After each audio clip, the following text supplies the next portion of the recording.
Trina with Redneck Rhapsody, and I'm fixing to do a little art project for fall decor. I'm working on making a tablecloth out of a drop cloth.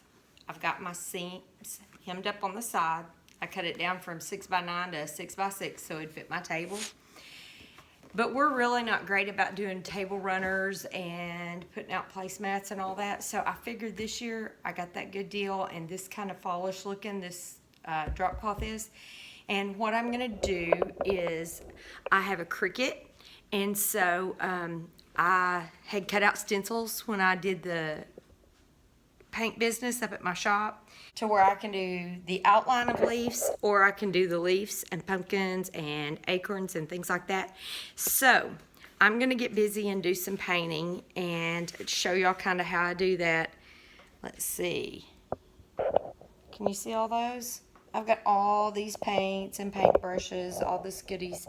And so I'm fixing to get busy playing in the paints. For someone that likes to dollar store DIY, I caught these canvases on sale. There were 2 in a pack, and they were marked down to $9, but since I bought multiple packs, they let me have them for $7 at Home Depot.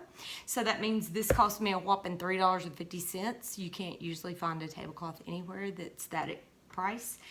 And you sure can't find it designed that's really cute for fall. So I'm going to throw some paint on it with my stencils, and we'll see how it comes out on the other side. So I'm pouring up some paint. I'm trying to get it stirred up really well. And I'm gonna start with some red. That way I can make some orange and maybe a little bit of maroon, dark maroon. Trying to think about the colors of actually what color the leaves are in the fall. And while I do that, I'm going to stop the camera so I don't bore you to death. Normally when I get ready to paint, I always have white and black both on my board. I used a dark umber this time, and that is just a really, really dark brown.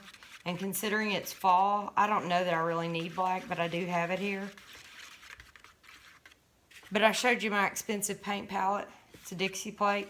Yeah, I get my money worth out of them doing a lot of things other than just eating on them.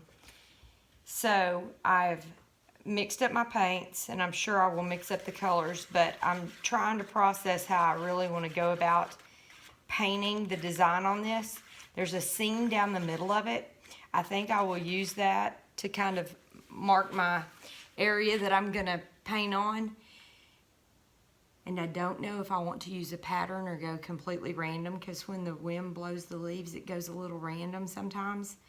So I don't want it to look like it's just so cookie cutter out of the store that I could have just went and bought it from anywhere. One of the things that I was thinking about that I really should tell people, if you're gonna mix colors, like I've got the yellow and the red, and I will be mixing that, on something like this kind of project, it really doesn't matter, because I'm going for mixed colors of all shades of leaves and fall and everything.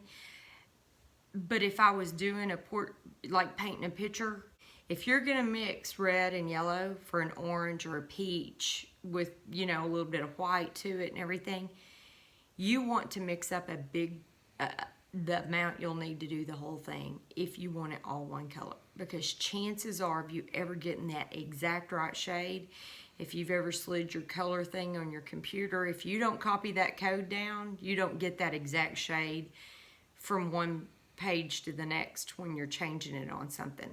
So that would be my tip to you.